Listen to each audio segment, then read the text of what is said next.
recebeste o Espírito de adoção, baseado no qual clamamos Abba Pai.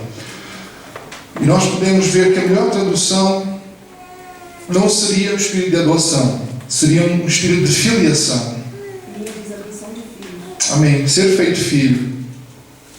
Então vamos ler com a palavra filiação. Vamos ler juntos? E onde está adoção, nós vamos ler aqui. Está ali. O Espírito de adoção, nós vamos ler de filiação. Vamos lá juntos? 1, 2, 3. Porque não recebeste o Espírito de escravidão para outra vez estares com temor, mas recebeste o Espírito de filiação, pelo qual clamamos Abba Pai. Amém. É isso aí. Diga assim comigo: eu não recebi o Espírito de escravidão. Eu não vou viver atemorizado, assustado, porque eu recebi o Espírito de filiação. Diga comigo: eu sou filho. Eu posso clamar Abba Pai. Aleluia. E hoje nós vamos falar sobre essa identidade de filho. Mas eu gostaria mais de me deter no espírito de orfandade, daquela sensação de viver sem pai, viver sem paternidade. Sabe, nós vivemos num tempo em que há muitos crentes, eles vivem frustrados. Não sei se vocês repararam isso, se vocês têm reparado isso. Insatisfeitos, decepcionados. É muito comum nós encontrarmos pessoas, conversar com pessoas que elas estão decepcionadas com a sua vida cristã. Mas porquê que será que isso acontece? Eu creio que na nossa cabeça, né, a vida cristã, na nossa cabeça, é uma questão de modificação de comportamento. É uma questão de superação pessoal. Eu acho que é isso que está na cabeça dos irmãos. Sabe? É tipo aquela questão de você só acredita que está a crescer quando você vê que está a crescer. Você só consegue se superar e consegue se modificar quando você vê algo. Só que eventualmente você vai se frustrar com isso. Você vai se frustrar porque vai chegar em algum aspecto que você não vai conseguir superar. Não está ao seu alcance. Você não vai conseguir fazer além daquilo que vinha fazendo. Vai estagnar. E acredito que este tipo de mentalidade, ela produz muito cansaço. Essa mentalidade produz cansaço. E você começa a pensar se é só isso ser crente. Será que é só isso ser crente? Será que é só isso? Ficamos por aqui? Chegamos? Não, nós crescemos e chegamos a um nível em que ficamos por aqui? Será que servir a Deus é só isso? Ficar o tempo todo a tentar ser aquilo que eu não consigo ser? Os irmãos estão entendendo? Amém. Faz sentido? Não é o que temos visto nas igrejas? Então muitos estão nessa condição de desânimo. Aí nós, se perguntarmos para um pastor ou um líder: pastor, o que é que nós podemos responder para essas pessoas que estão desanimadas? Aí nós vamos ouvir muitas respostas. Alguns dizem: é porque eles não têm fé. Mas olha, eu conheço pessoas que têm fé e estão desanimadas. Outros dizem: é porque eles não obedecem, não andam em santidade. Mas eu conheço pessoas também que vivem uma vida, pelo menos aparentemente santa, e mesmo assim têm uma sensação de peso enorme. Alguns vão dizer: é porque eles não estão a guerrear, não têm noção da batalha espiritual. As pessoas gostam de elocubrar. Outros dizem: não, é porque precisam de cura interior. Outros falam que a pessoa está oprimida, precisa de libertação. É preciso haver mais libertação na igreja. Quando já ouviram essa frase? Não, tem que haver mais, tem que ser falado mais sobre cura e libertação na igreja. Outros dizem que é porque não foi cheio do Espírito Santo. Alguns vão dizer: é porque não houve discipulado. Não houve discipulado, a culpa é dos líderes da igreja, a culpa é dos discipuladores. Não houve, ninguém o acompanhou. Então nós temos muitas respostas. Nós temos muitas respostas e sabe, em algum momento todas elas são válidas. Em algum momento todas elas podem ser válidas, mas nenhuma delas sozinha explica porque é que muitos irmãos se sentem tão desanimados.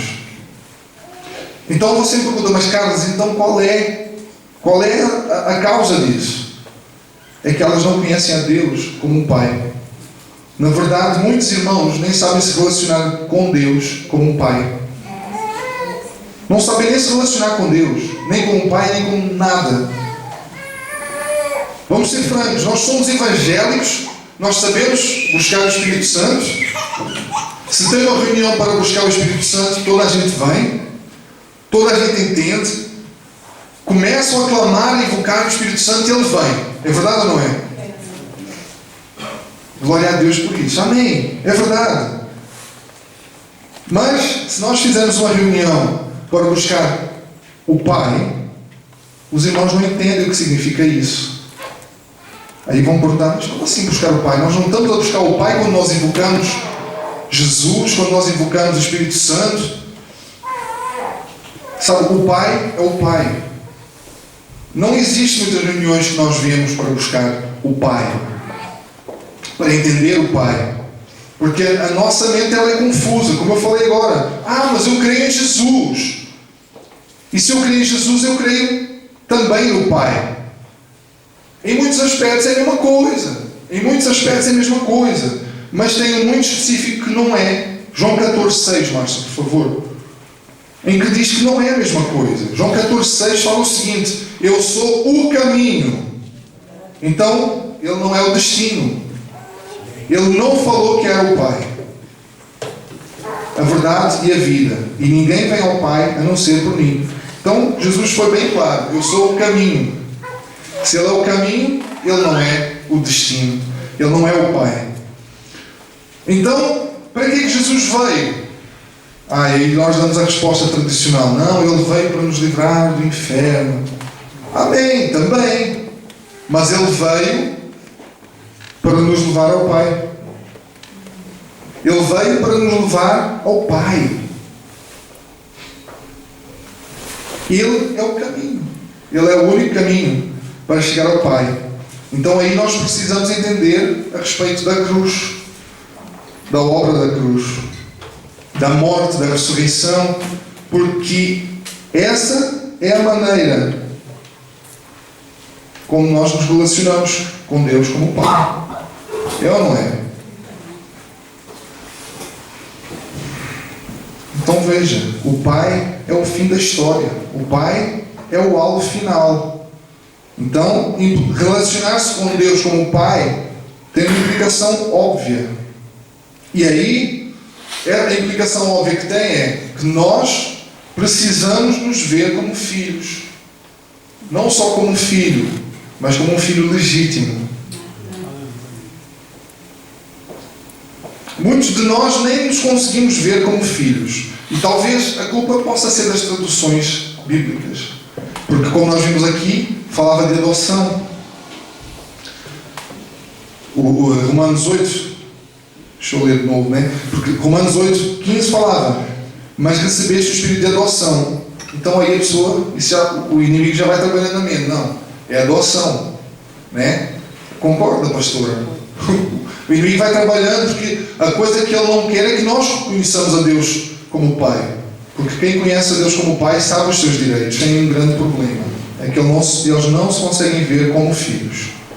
Aí você pode ver, se você conhecer alguém que tem filhos adotivos, ou pensar nessa situação, que a maioria dos filhos, quando são adotados, quando são bebés, eles obviamente cresceram junto, foram criados. Agora, se eles vierem já com 4, 5, 6 anos, eles vão demorar muitos anos para perceber que também são filhos.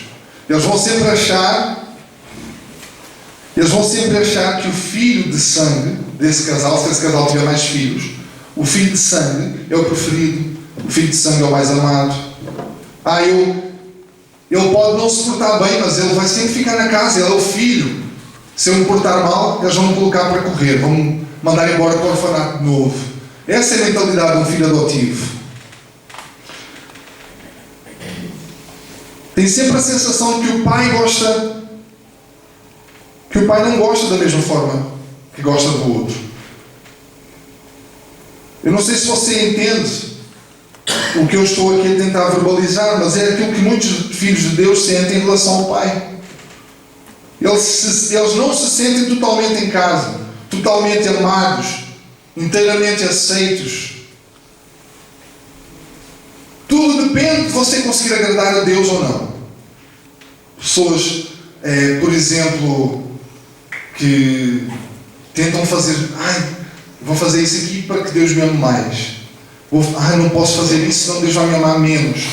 Não há nada que você possa fazer, nada, para que Deus ame mais, e não há nada que você possa fazer para que Ele ame menos. O amor de Deus é imutável, não muda. Então não é assim. Há sempre aquela sensação de estar na casa e a casa não ser sua. E essa sensação de não ser filho é algo que pode produzir muito incômodo em você durante toda a sua vida. Sabe, o mesmo pode acontecer na sua vida espiritual. Essa sensação de nunca se entender como filho, nunca se achar como filho. E esses seus anos vão passando e a sua vida espiritual, você não consegue nem requerer os seus direitos como filho. Então veja, Jesus veio para revelar a Deus como Pai. Essa é a missão que Ele teve. Ele veio para revelar a Deus como Pai. Até então nenhum judeu conhecia a Deus como Pai. Mas Jesus revelou o Pai. Todo mundo hoje em dia fala do Pai, fala de Deus como Pai. Até os ímpios sabem que Deus é Pai. Chegamos na igreja e é algo que não se questiona, ninguém questiona. Parece ser uma verdade óbvia, mas poucos de nós temos a revelação no coração e nos relacionamos na prática com esse amor. É verdade ou não é?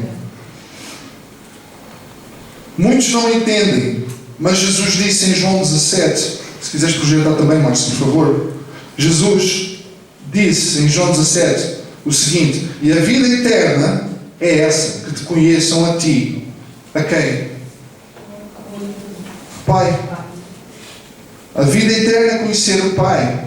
Mas muitos de nós não entendemos quais são as implicações práticas de ser filhos.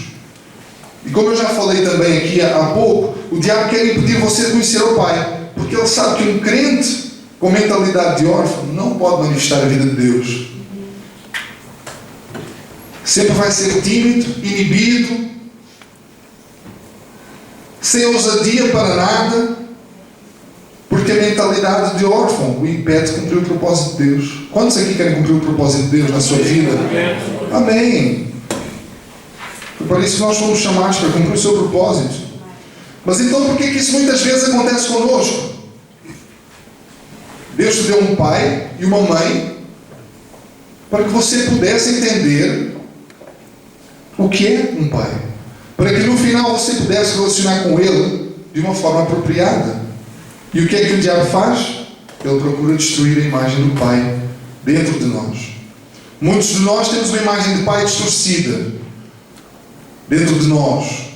Aí quando chegamos na vida da igreja, nós somos convidados a relacionar com Deus, com um pai. Nós até somos convidados muitas vezes, mas porque essa mentalidade de pai já vem tão baralhada, nós não conseguimos, nós nos sentimos estranhos, porque nós nem sabemos o que é isso, relacionar com um pai. O que é que isso significa, relacionar com um pai? A pessoa já vem desde a infância sem um pai, sem uma família para dar o ensinamento. E sabe, hoje em dia muitas famílias, elas não têm um pai presente. Muitas casas é só a mãe. Nós sabemos isso. E significa que muitas das nossas crianças vão crescer sem a presença de um pai.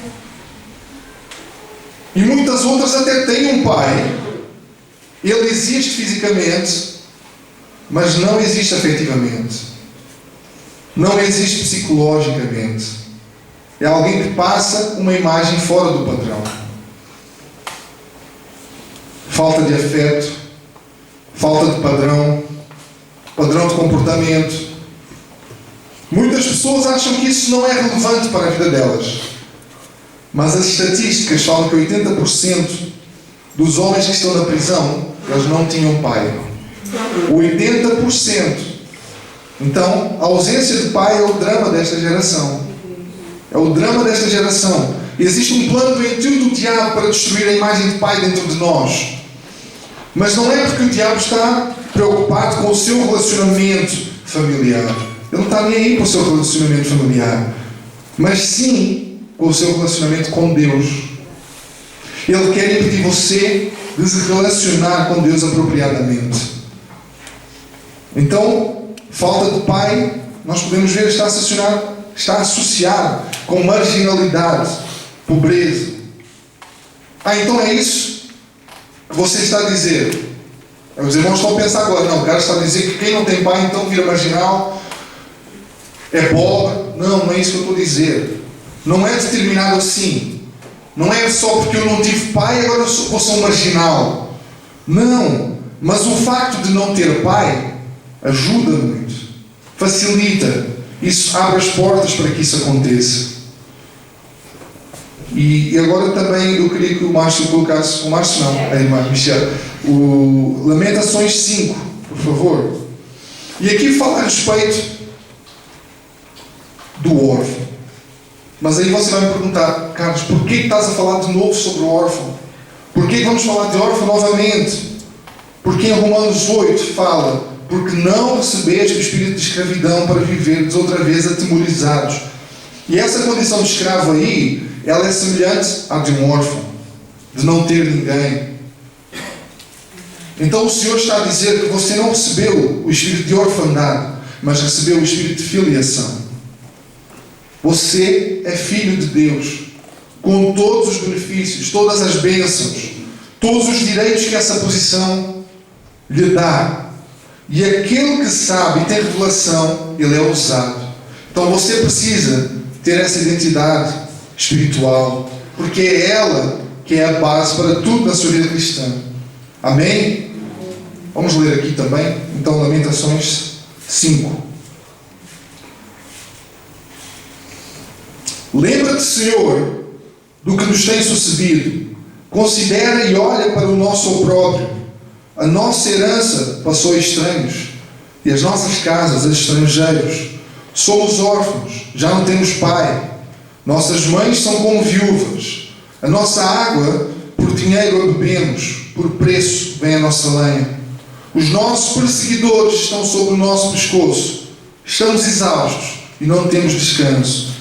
Submetemos-nos aos egípcios e aos assírios para nos fartarem de pão. Nossos pais pecaram e já não existem. Nós é que levamos o castigo das suas iniquidades. Escravos dominam sobre nós. Ninguém há que nos livre das suas mãos. Com o perigo de nossa vida, providenciamos o nosso pão por causa da espada do deserto. Então, este texto ele nos dá uma descrição da condição de órfão. E pode ser usado como uma ilustração espiritual para o crente hoje. Nós podemos ilustrar bem aquilo que tem acontecido com este texto. E hoje você pode se avaliar.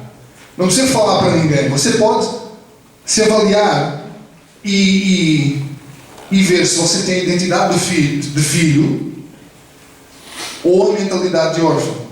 Hoje é o dia para isso. E nós podemos então começar aqui a avaliar o verso 1. Que ele fala: lembra-te, Senhor, do que nos tem sucedido. Considera e olha para o nosso opróbrio. Opróbrio significa vergonha. Característica de todo órfão é que ele se sente envergonhado. Crianças sem pai, elas se sentem envergonhadas. Falta-lhes a identidade. Falta-lhes a identidade. No Velho Testamento, a bênção da aliança vinha através do pai. Era, não é, pastora? O pai dentro de casa era o símbolo da aliança de Deus com aquela família. Agora, essa criança sem um pai, sem a conexão, a bênção da aliança dentro de casa, ela se sente envergonhada. No verso 2, A nossa herança passou a estranhos e as nossas casas a estrangeiros. Então a nossa herança passou para estranhos. Não tem herança. O órfão não tem herança. A herança é muito importante na vida. Talvez você ache, eu não quero deixar herança nenhuma. Eu não vou, para que eu vou deixar herança? Não, espera. A herança, ela dá um passo à frente ao seu filho. Ele vai começar a sua vida um passo à frente dos outros. Cutuque o irmão do seu lado e fala assim, atenção, você que está dormindo aí, eu até pedi para parar o piano e tudo, que era para ninguém dormir, mas é isso. Você, quando deixa uma herança para um filho, uma casa, um dinheiro, você está a dar um arranque. Ele está a começar a vida um passo à frente dos outros que não tem nada. Então é bênção, herança. Mas o órfão não tem herança. Essa herança coloca o seu filho em vantagem na vida. Mas o órfão, ele precisa penar por tudo. E sempre vai começar do zero. Os filhos, outra coisa é que os filhos não têm vergonha de pedir. Você pode ter acabado de dar uma surra nele, logo de seguida ele está a pedir, pai, compra-me aquele carro, pai, compra-me aquilo, pai, compra, pai, dá-me. E se, o pai não tem dinheiro, passa o cartão. Não, não há. Pai é pai. Filho que sabe que é filho, perde. Então eu quero dizer para você hoje, não tenha atrevido, não, como é que eu ia dizer? Não se intimide, não é atrevimento pedir ao Pai. Se você tem algo para pedir a Deus, peça. Creia que Ele é o seu Pai amado. Amém. Pode aplaudir mesmo ao Senhor.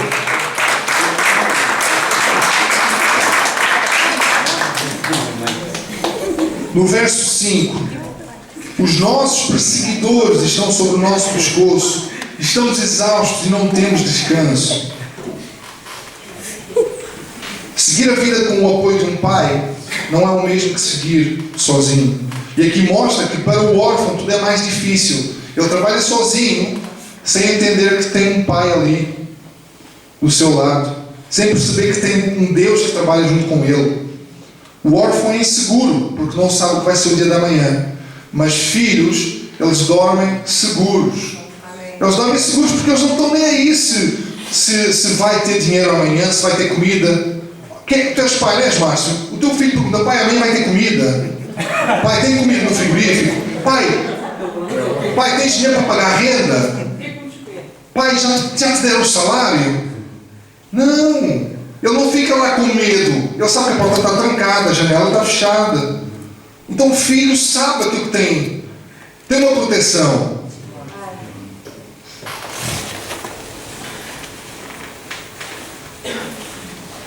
Ele não fica a pensar se amanhã vai ter comida, como eu acabei de falar. Quando você sabe que tem um pai amoroso a cuidar de você, você se entrega por completo e dorme descansado. O verso 8. Escravos dominam sobre nós. Ninguém há que nos livre das suas mãos. Vive como escravo, com medo de Deus, por não ser filho. Mas hoje não precisamos vir assim. Porque nós fomos feitos filhos. A partir do momento que você aceitou a Cristo como seu Senhor e Salvador, e se há alguém aqui que não aceitou, hoje é o dia também. A partir do dia que você aceitou a Cristo como seu Senhor e Salvador, você passou a ser filho. Você pertence à família de Cristo. Você é filho. E o verso 9 também. Com o perigo de nossa vida, providenciamos o nosso pão por causa da espada e do deserto. Então nós vemos que o órfão, ele sente-se desprotegido. Ele não tem quem o proteja. Ele precisa se proteger sozinho na vida. E o mesmo acontece com o cristão que não conhece a Deus como um pai. Ele tem muita dificuldade a alcançar o propósito de Deus em sua vida. E ele nunca será lançado. Ele vive sem alegria. Ele nunca será lançado. Oh, Jesus! Os filhos são como flechas na mão do arqueiro.